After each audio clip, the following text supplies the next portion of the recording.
Hello everyone and welcome to Only IAS. स्वागत है आपका प्रीलिम्स बूस्टर न्यूज़ डिस्कशन में जो कि 28 अगस्त 2020 को कवर करेगी। तो आज का पहला आर्टिकल जो हम डिस्कस करेंगे वो है एक्सपोर्ट प्रिपेयर्डनेस इंडेक्स 2020। जब भी आप देखें कोई इंडेक्स तो हमारा फोकस होना चाहिए, जैसे ये इंडेक्स का नाम है एक्सपोर्ट प्रिपेयर्डनेस इंडेक्स, तो ये किसने इशू किया आपको ये पता होना चाहिए, क्या काम करता है ये पता होना चाहिए और इसका फोकस किस एरिया पर है। तो सबसे पहली बात, इंडेक्स की बनाता कौन है? तो इंडेक्स नीति आयोग ने बनाया है। और किस चीज़ के लिए है ये? तो नाम से क्लियर है, एक्सपोर्ट प्रिपेयर्डनेस की बात कर रहा है। कौन सा स्टेट एक्सपोर्ट करने के लिए कितना ज़्यादा प्रिपेयर्ड है, क्या लेवल है उनकी तैयारी का, वो एक्सपोर्ट कितनी ज़्यादा करने की क्षमता रखते हैं। तो नीति आयोग ने किया है ये।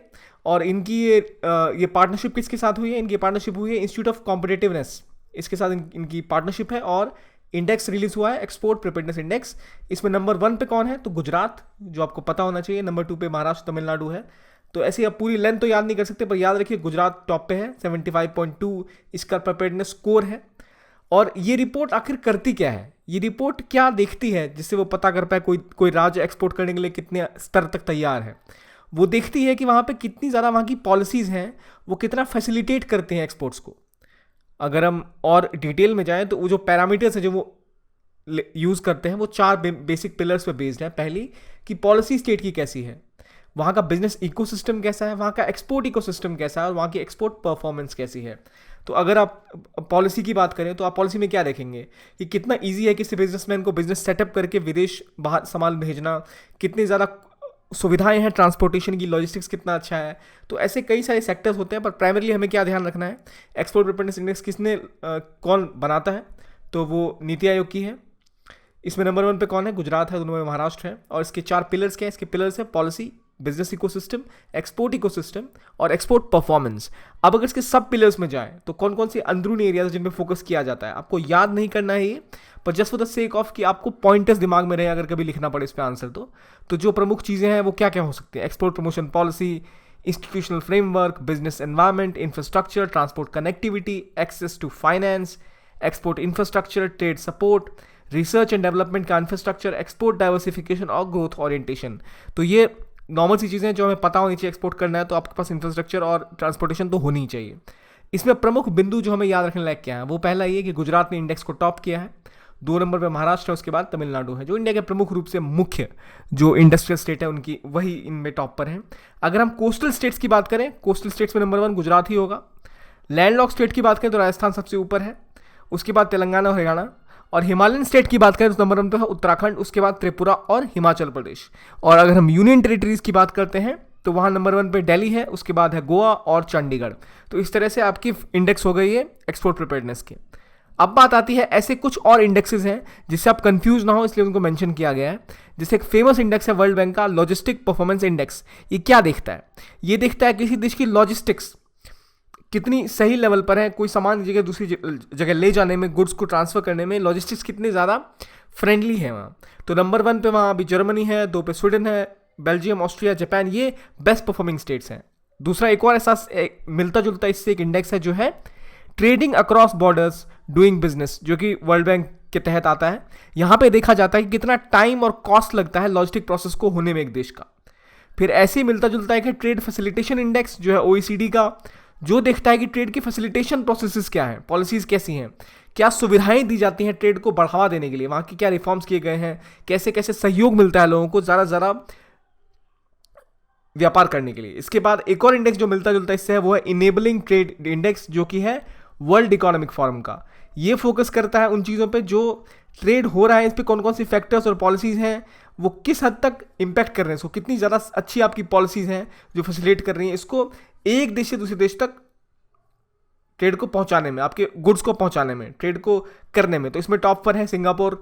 अब देखिए इतने सारे इंडेक्स आपको सबके टॉपर्स पता नहीं होने चाहिए, लेकिन इंडिया का डोमेस्टिक वाला है वो आपको पता होना चाहिए सिर्फ। और आपको पता होना चाहिए ये इंडेक्स कौन पब्लिश करता है। जैसे लॉजिस्टिक LPI की बात आई तो वर्ल्ड बैंक, ये ट्रेडिंग अकाउंट अक्रॉस बॉर्डर्स की बात है तो क्योंकि ईज ऑफ डूइंग बिजनेस से मिलता जुलता है तो वर्ल्ड बैंक का है। फिर trade facilitation index of course OECD का है और enabling trade index world economic forum का है। ये पॉइंट्स आपको बस पता होने चाहिए। अब आगे बढ़ते हैं, देखते हैं वी रामागोपाल राव कमेटी के बारे में। वी रामागोपाल राव कमेटी किस चीज़ के लिए है? ये बनाई गई है, ये देखेगी कि जो डीआरडीओ है, डीआरडीओ को एक कार्य सौंपा गया है कि जो इंडिया के डिफेंस और रिसर्च इक्विपमेंट्स हैं उनको फ्यूचरिस्टिक बनाया जाए, state of the art technology develop की जाए। तो ये एक 5 मेंबर की कमेटी बनाई गई है जो फोकस करेगी इंडिजिनस डेवलपमेंट पर, कि किस तरह से futuristic technology, high quality defence के इक्विपमेंट्स बनाएंगे इंडिया में, वो किस हद तक काम कर रहे हैं। इनका क्या है रेफरेंस, टर्म्स ऑफ रेफरेंस, इनका रेफरेंस है कि ये देखेंगे कि जो डीआरडीओ की ड्यूटी है, जो उनके चार्टर हैं, वो लैब में कैसे काम कर रहे हैं, करंट जो उनका सिस्टम है वो कैसा काम कर रहा है, और किस तरह के बैटलफील्ड और डिफेंस के इक्विपमेंट्स वो बना पाएंगे। और अगर कहीं ओवरलैप हो रहा है टेक्नोलॉजीज का, कोई एक लैब कुछ काम कर रही है, दूसरी लैब भी ठीक वही काम कर रही है, तो उसे कहते हैं टेक्नोलॉजी का ओवरलैप, एक ही चीज़ के ऊपर काम करने के लिए। तो ऐसा ओवरलैप हटाने की कोशिश होगी इस कमेटी की। ये देखेगी कि हर लैब एक स्पेसिफिक एरिया में काम करे ताकि इंडिया फ्यूचरिस्टिक टेक्नोलॉजी डेवलप कर पाए डिफेंस और आर्म्स में, वो भी इंडिया के अंदर ही। और ये कमेटी की रिपोर्ट 45 दिन के अंदर सबमिट होगी। खास बात ये है, तो क्या नाम है कमेटी का, राम गोपाल राव कमेटी। और ये बात करें किस पे फोकस्ड है, ये डिफेंस टेक्नोलॉजी और डीआरडीओ के ऊपर, कि डीआरडीओ का जो चार्टर है ड्यूटीज़ का, लेबोरेटरीज का, वो किस तरह कार्य कर रहा है, उस पर रिव्यू करेगी। अगला टॉपिक आता है पुल्लकली के बारे में। पुल्लकली एक कलरफुल फेस्टिवल है जो तिरुसुर केरल में मनाया जाता है, जो कि इस बार सिर्फ एक ऑनलाइन होने वाला है। मतलब इसमें ऑफलाइन कुछ नहीं होगा। नॉर्मली क्या होता था, एक परेड सी निकलती थी जहाँ लोग ऐसे सज के निकलते थे, टाइगर्स की पिक्चर्स ड्रॉ करके बॉडी पे। तो ये एक ओनम सेलिब्रेशन में होता था, कहाँ, तिरुसुर केरला में। इस बार ये नहीं होगा। अब बात आती है पुल्लकली है क्या, नहीं होगा, ऑफलाइन नहीं होगा, सिर्फ ऑनलाइन होगा। पुल्लकली की बात आती है, पुल्लकली एक फोक आर्ट है केरला की। कहाँ होता है, तिरुचिरापल्ली डिस्ट्रिक्ट में होता है। ये परफॉर्म किया जाता है ट्रेंड आर्टिस्ट के द्वारा, किस अवसर पे, तो ओनम के अवसर पे। और पुल्लकली की एक और खास बात है कि जो इसमें कलर्स किए जाते हैं बॉडी के ऊपर, मुख्यतः उनमें टाइगर्स और हंटर्स को ड्रॉ किया जाता है, जो कि येलो, रेड और ब्लैक डांस बीट्स में होते हैं। इसके अलावा जो इंस्ट्रूमेंट यूज़ किया जाता है इसमें डांसिंग के लिए, वह उडुकू और थाकिल। इस बीट्स पे आप डांस करते हैं लोग। और जो पुल्लुकल का मतलब ही होता है प्ले ऑफ द टाइगर्स, मतलब जो बाघ होते हैं, बाघों का खेल। तो ये इसमें एक हंटर होगा, एक टाइगर होगा, उनके आसपास, उस थीम के आसपास रिवॉल्व करती है इस पूरी मीनिंग इस पुल्लिकल की। और पुल्लिकल किसने इंट्रोड्यूस किया था तिरुसर में, इंपॉर्टेंट क्वेश्चन है ये। इंट्रोड्यूस किया गया था संगठन तंपरन ने, 2 सेंचुरी पहले इसको इंट्रोड्यूस किया था। किसने, संगठन तंपुरन ने। तो ये हो गया पुल्लिकल ही। अब हम अगला टॉपिक देखते हैं जो हमारा है पोलियो के बारे में। तो पोलियो को लेके एक न्यूज़ आई है कि अफ्रीका रीजनल सर्टिफिकेशन कमीशन, जो कि एक इंडिपेंडेंट बॉडी है, उसने अफ्रीका को वाइल्ड पोलियो फ्री डिक्लेयर कर दिया है। तो अब पहली कहानी आती है कि पोलियो है क्या। पोलियो एक इन्फेक्शियस डिजीज़ है जो फैलती है एक वायरस के द्वारा। ये आपके नर्वस सिस्टम में एंटर करती है और आपकी बॉडी को पूरी तरह पैरालाइज कर देती है। India polio free already declare हो चुका है। तो अब कहानी आती है कि ये वायरस जो फैलता है तो कैसे फैलता है। ये वायरस पर्सन टू पर्सन फैलता है थ्रू 3 मीन्स। तो मतलब मीन्स में इन तरह, एक तो ये फीकल ओरल रूट के थ्रू फैलता है, मतलब लेट्स से। दूसरा, ये कंटेमिनेटेड फूड या कंटेमिनेटेड वाटर के थ्रू फैलता है। और इंटेस्टाइन में जाके मल्टीप्लाई हो जाता है, मतलब बहुत ज़्यादा बढ़ जाता है, और फिर ये आपके नर्वस सिस्टम को इम्पैक्ट करता है और आपको पैरालाइज कर देता है। तो पोलियो की खास बात यह है कि पोलियो के सिम्टम्स क्या है, फेटिक, हेडेक, वॉमिटिंग, नॉर्मल से जो किसी भी आप चीज़ में देखते हैं पैरों में दर्द होता है। और इस पर जो स्पेसिफिकली रिस्क होती है पोलियो की, वो होती है जो 5 साल से छोटे बच्चे हैं उनके लिए। इसका प्रिवेंशन, इसका इलाज नहीं हमें पता है, तो इसको केवल प्रिवेंट किया जाता है वैक्सीन देके, जिससे कि आप जीवन भर एक कवच बना लेते हैं अपने आसपास। तो लगभग जो इसकी स्ट्रेन है वो 3 स्ट्रेन है पोलियो की। 3 में से 2 स्ट्रेन दुनिया भर में ख़त्म हो चुकी हैं। और अफ्रीका जो एक रिमेनिंग वाइल्ड पोलियो वायरस की स्ट्रेन थी, उससे फ्री डिक्लेयर कर दी गई है। अब केवल 2 जगह ये डिजीज़ बची है, जो है अफगानिस्तान और पाकिस्तान में। अब अगर हम बात कर रहे हैं पोलियो की, तो पोलियो एरेडिकेशन कैंपेन चला कौन रहा है। ये एक बहुत बड़ी पार्टनरशिप थी 5 बड़े पार्टनर्स की, जिन्होंने बहुत ज़्यादा इन्वेस्टमेंट की है, और तब जाके लगभग दुनिया भर से फ्री हो चुका है, अपार्ट फ्रॉम अफगानिस्तान और पाकिस्तान। तो जो 5 बॉडीज़ थी वो आपको पता होनी चाहिए। वो है WHO, Rotary International, US Centre for Disease Control and Prevention, UN Children's Fund यानी यूनिसेफ, और Bill's and Melinda Gates Foundation, Gavi, यानी तो ग्लोबल वैक्सीन अलायंस इसे भी कहा जाता है। तो ये सब मिल के काम कर रहे थे इसके ऊपर। और तो फोकस है किस, इन लोगों का फोकस क्या है, इरेडिकेट करना क्या, पोलियो को वर्ल्ड वाइड।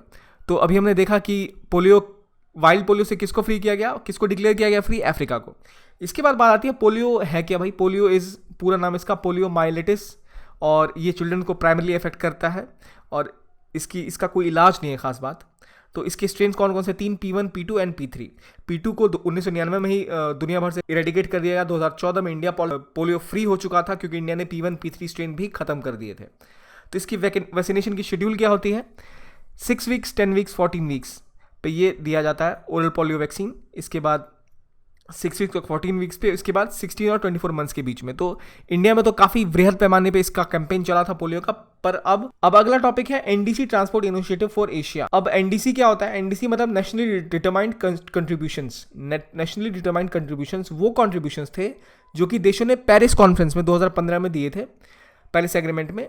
इसके तहत कोशिश की जाएगी जो एशिया का ट्रांसपोर्ट है उसको किस तरह डीकार्बोनाइज किया जाए, मतलब उसमें से कार्बन का घटाया जाए उत्सर्जन और उसको काफ़ी क्लीन बनाया जाए। नीति आयोग इंडिया में लॉन्च करने वाला है इसका इंडियन कंपोनेंट। कौन लॉन्च करने वाला है? नीति आयोग। क्या नाम है इसका? इसका नाम है NDC transport initiative for Asia, NDCTIA। ये क्या करेगा? डीकार्बोनाइज करेगा ट्रांसपोर्ट को। किस पीरियड में? 2020 और 24 के बीच में। यह 3 देशों में प्राइमरली करेगा, इंडिया, वियतनाम और चाइना में। इसको सपोर्ट कौन कर रहा है? इसको सपोर्ट कर रहा है इंटरनेशनल क्लाइमेट इनिशिएटिव, IKI, और इसके अलावा German ministry of environment and nature conservation and nuclear safety. ये सब मिलकर इसके ऊपर काम कर रहे हैं। कौन से 3 देश है बताइए? वियतनाम, चाइना और इंडिया। अब कहानी यह है कि इंप्लीमेंट होगा कैसे? इंप्लीमेंटेशन में 7 बड़ी ऑर्गेनाइजेशन है जिसको हिस्सा लेंगी, जिसमें कि GIZ, International Council of Clean Transportation, World Resource Institutions, International Transport Forum, Agora, क्लोसैट और REN21, यानी Foundation of Renewable Energy Policy Network for 21st century. अब ये 7 की 7 एजेंसी आपको याद तो होंगी नहीं ऐसे इजीली कौन इसको कर रहा है, काफ़ी कम कॉस्ट टू बेनिफिट रेशियो है। पर आप एक बार देख लीजिए कि क्या क्या नाम है इसके, ताकि आपको जैसे ये इंपॉर्टेंट हो जाता है कि इंडिया में इसको कौन इंप्लीमेंट कर रहा है। इंडिया में जो कंसोर्टियम है उसमें जो partnership on sustainable global carbon transport है यानी SLO CAT, इसको छोड़ के बाकी सारी जो है वो गवर्नमेंट ऑफ इंडिया के साथ इंप्लीमेंट करेंगी नीति आयोग के साथ मिलकर। तो NDCTIA कंपोनेंट क्या है, किस पे फोकस करेगा? एक multi stakeholder dialogue forum बनाएगा ताकि प्रयास किया जा सके ट्रांसपोर्ट को किस तरह डीकार्बोनाइज करने का। अब भाई कैसे आप डीकार्बोनाइज करेंगे? आपको क्या क्या स्टेक होल्डर इसमें चाहिए? आपको इसमें बात करनी पड़ेगी जो ऑलरेडी जो आपके ट्रांसपोर्टेशन के प्रमुख स्रोत है उनसे, आपको स्टेक होल्डर्स को लेना पड़ेगा, अर्बन प्लानर्स को लेना पड़ेगा, आपको पब्लिक बॉडीज से बात करनी पड़ेगी किस तरह से डिफरेंट तरीके से हर स्टेट या हर देश की अलग अलग समस्याएं होती हैं। तो सभी स्टेक होल्डर्स को एक साथ लाकर कोशिश करनी पड़ेगी, तभी जाकर आप ट्रांसपोर्टेशन को डीकार्बोनाइज कर पाएंगे। कैसे पब्लिक ट्रांसपोर्ट बढ़ाया जाए और क्या क्या किया जाए इसके विषय में। अब जब भी आप NDC की बात करें तो आपको याद होना चाहिए INDC क्या है, मतलब इंटेंडेड नेशनली डिटरमाइंड कंट्रीब्यूशंस, जो कि पेरिस एग्रीमेंट के तहत सभी पार्टीज ने बात की थी। मतलब पेरिस एग्रीमेंट में हर देश आगे आया था, उसने बोला था हम खुद से डिटरमाइन करेंगे हम कितना कंट्रीब्यूट करेंगे। इंडिया का कंट्रीब्यूशन क्या था ये आपको याद होना चाहिए।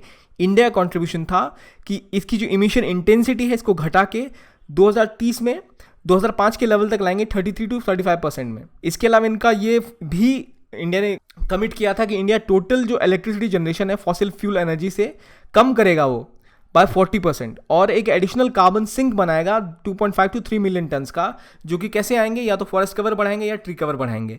तो ये इंडिया के INDCs थे। मैं आपको सलाह दूंगा कि एक बार आप इसको पढ़ लें, बहुत इंपॉर्टेंट टॉपिक है ये कि इंडिया की क्या क्या इसमें कॉन्ट्रीब्यूशंस रही हैं और क्या क्या किस पे काम कर रहा है इंडिया। और अगला टॉपिक हमारा आता है बायोचार। घाना में एक अफ्रीकन नेशन घाना ने ये पता लगाया कि बायोचार के द्वारा आप कॉफी की ग्रोथ को बढ़ा सकते हैं, क्रॉप यील्ड को बढ़ा सकते हैं और क्लाइमेट चेंज से भी लड़ सकते हैं, क्योंकि सॉइल पे इसका बहुत अच्छा प्रभाव होता है। पहली बात कि बायोचार है क्या? बायोचार एक चारकोल है जो कि काम आता है कार्बन सीक्वेस्ट्रेशन में और सॉइल हेल्थ को बढ़ाने में। अब कार्बन सीक्वेस्ट्रेशन क्या होती है? आप जमीन में कार्बन को स्टोर करते हैं, it is carbon sequestration. Biochar क्या है? बायोचार कुछ नहीं है, बायोचार इज जस्ट लाइक जो आपका चारकोल है बिल्कुल वैसा ही होता है, प्रायोलिसिस के थ्रू गुजरता है ये भी। प्रायोलिसिस मतलब आप हाई टेम्परेचर पर किसी चीज को डालते हो, उसको वहां डिकम्पोज कर देते हो, तब वो चीज जो बन के उभरती है उसे आप कहते हैं बायोचार। बायोचार क्या क्या करता है? बायोचार सॉइल फर्टिलिटी बढ़ाता है, एग्रीकल्चर प्रोडक्टिविटी बढ़ाता है, प्रोटेक्ट करता है फोलियर और सॉइल बॉर्न डिजीज से, सॉइल की वाटर होल्डिंग कैपेसिटी बढ़ाता है, तो आप न्यूट्रिएंट सप्लाई को इंक्रीज करता है और रिटेंशन करने में मदद करता है। तो देख सकते हैं बायोचार का बहुत ज़्यादा इस्तेमाल इन्होंने बताया है जो होता है, और ये एक ऐसा सॉइल्ड मटेरियल है जो कि बायोमास को कन्वर्ट करके बनाया जाता है। मतलब बायोमास का आपने बायोचार बना दिया। बायोचार करेगा क्या सॉइल के लिए? ये 5 जो बेसिक चीज़ें बताई इनमें काम आएगा। वो फर्टिलिटी बढ़ाएगा, लो पीएच सॉइल की प्रोडक्टिविटी बढ़ाएगा, वाटर होल्डिंग कैपेसिटी बढ़ाएगा। ये काम किससे होता है? बायोचार से। तो ये कहाँ बताया गया? घाना। अब घाना की लोकेशन आपको याद होनी चाहिए। घाना कहाँ है? घाना इज इन वेस्टर्न अफ्रीका।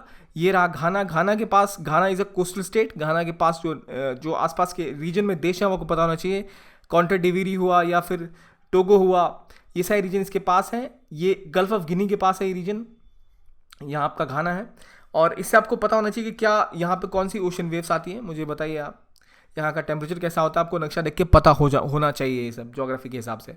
तो अभी हम यहीं रुकते हैं और अगले टॉपिक की ओर बढ़ते हैं। जो हमारा नेक्स्ट टॉपिक है वो है महासिर के बारे में। महासिर इज़ अ फिश, एक रेयर फिश मिली है सिलेरू रिवर में। महाशिर करती क्या है? महाशिर एक स्पेसिफिक रेयर फिश है, बहुत ही कम मात्रा में मिलती है दुनिया में ये। इसका साइंटिफिक नाम है टोर। ये IUCN लिस्ट पे एंडेंजर्ड है, जो इसको हमारे लिए इंपॉर्टेंट बनाता है। IUCN लिस्ट में जो भी एंडेंजर्ड एनिमल है हम उसके बारे में इन जनरल पता होना चाहिए। ये कहाँ मिलता है? नॉर्मली हिमालयन रीजन में पाया जाता है, हिमाचल प्रदेश, उत्तराखंड, नेपाल और भूटान में। यानी इसको ठंडे पानी की ज़रूरत होती है। पर ये मिला कहाँ है? ये मिला है हमें कहाँ पर? आंध्र प्रदेश में।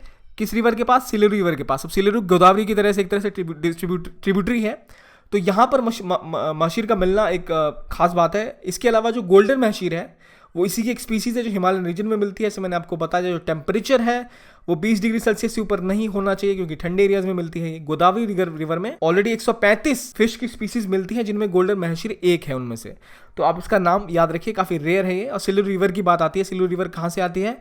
तो माचकुंड रिवर ईस्टर्न घाट से बनती है ये, और नॉर्थवर्ड जलापुर रिजर्वेयर तक जाती है उड़ीसा के बॉर्डर पर। इसके बाद ये सबरी रिवर में मिलती है, और सबरी रिवर आगे जाकर गोदावरी रिवर में मिलती है। तो ये जो सिलेरू रिवर है, सबरी रिवर से कहाँ मिलती है? ये मिलती है आंध्र प्रदेश, छत्तीसगढ़, उड़ीसा के ट्राई जंक्शन पे ये आके मिलती है सबरी रिवर से। ये फिश किस रिवर में मिली है? तो सिलेरू रिवर में। ये किससे मिलती है? ये मिलती है सबरी रिवर से, और सबरी रिवर बाद में जाकर गोदावरी से मिल जाती है। ये जो सबरी रिवर से मिलती है वो एक ट्राई जंक्शन बाउंड्री है, किसकी? आंध्र प्रदेश, छत्तीसगढ़, उड़ीसा की। और एक फेमस रिजर्वेयर है बालीमेला रिजर्वेयर, जो सिलेरू रिवर पर ही है, जो कि माकिनगिरी डिस्ट्रिक्ट उड़ीसा में पाया जाता है। ये हो गई कहानी किसकी? महासिर की। महासिर क्या है? एक फिश है। कहाँ मिली है? कौन से राज्य में वो नदी बहती है? वो किस नदी, किस ट्रिब्यूटरी है, ये आपको पता होना चाहिए। अगला पॉइंट, अब आते हैं UN वर्ल्ड टूरिज्म ऑर्गेनाइजेशन के बारे में। UN वर्ल्ड टूरिज्म ऑर्गेनाइजेशन ने ये डेटा दिया है कि दुनिया में ग्लोबल टूरिज्म सेक्टर को $320 बिलियन का लॉस हुआ है जनवरी से मई तक के बीच में।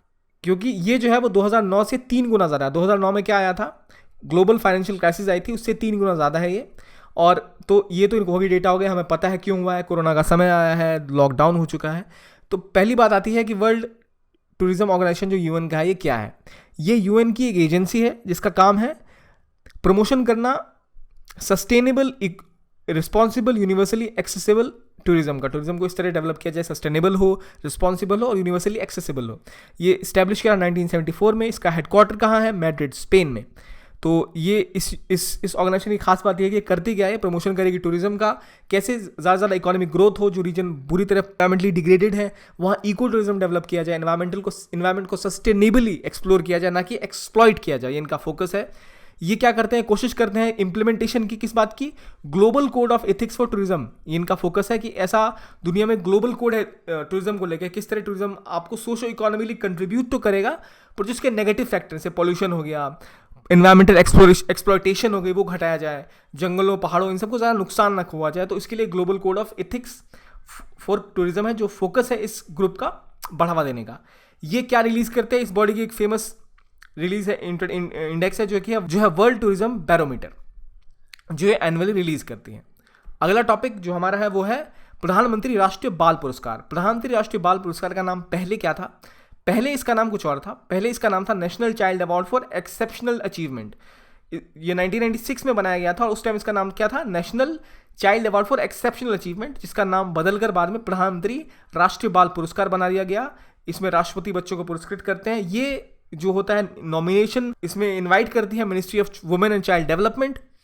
इन्होंने हाल में नॉमिनेशन खोली है, नॉमिनेट की जाती है। यहाँ बच्चों को रिकॉग्नाइज किया जाता है उनकी एक्सेप्शनल एबिलिटीज़ और अचीवमेंट को लेकर, innovation, science, technology, bravery, social service, culture और इन सभी क्षेत्रों के ऊपर। खास बात इसके अलावा एक और बाल कल्याण पुरस्कार है जो हमें पता होना चाहिए। बाल कल्याण पुरस्कार इससे पहले लॉन्च हुआ था 1979 में। इसको नेशनल चाइल्ड वेलफेयर अवार्ड कहते थे पहले। ये क्या करता है? ये रिकॉग्नाइज करता है आउटस्टैंडिंग कंट्रीब्यूशन को, जो कि है चाइल्ड डेवलपमेंट, चाइल्ड प्रोटेक्शन और चाइल्ड वेलफेयर के केस में। आपको कंफ्यूज नहीं होना है कि बाल कल्याण पुरस्कार किस लिए है। बाल कल्याण पुरस्कार नाम से ही क्लियर है, बाल कल्याण के लिए है, which is child development, child protection और चाइल्ड वेलफेयर के ऊपर फोकस करता है, मतलब बाल कल्याण। और जो दूसरी बात है, वहां पर बात हो रही है बाल पुरस्कार की, तो वहां जो बच्चों का कंट्रीब्यूशन है उसको रिकॉग्नाइज किया जाता है।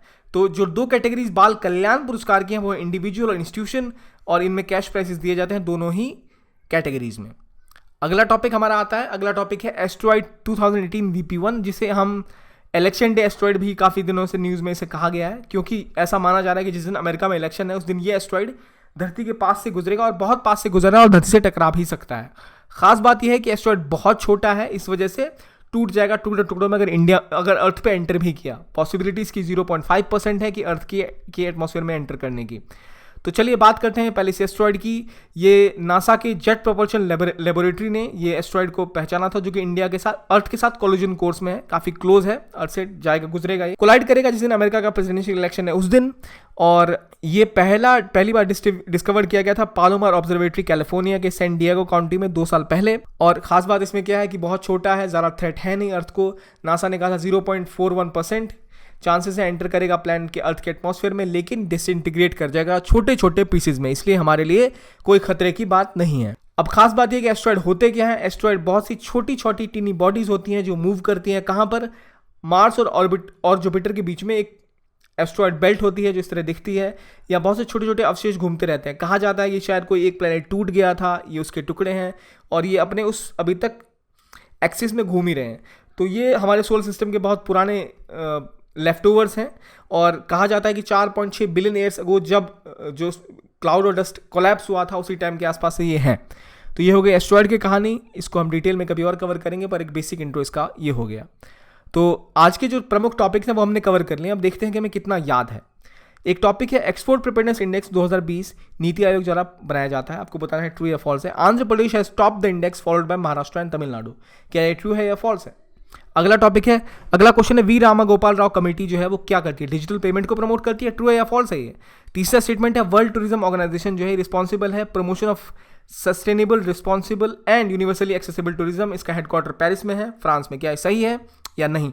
सारे टॉपिक्स हमने करे हैं, आपको याद आ जाने चाहिए तुरंत। अभी पुलिकल केरला में है। क्या है पुलिकल? ये भी आपको पता होना चाहिए। महसीर एंडेंजर्ड है, हिमालयन रीजन में पाई जाती है, कूलर क्लाइमेट में, हिमाचल प्रदेश, उत्तराखंड, नेपाल और भूटान में। क्या स्टेटमेंट ट्रू है या फॉल्स है? आपको पता होना चाहिए। मैं आपको आंसर नहीं बताऊंगा, ये सारे टॉपिक हमने डिस्कस करे हैं। तो आज के लिए इतना ही। Thank you very much.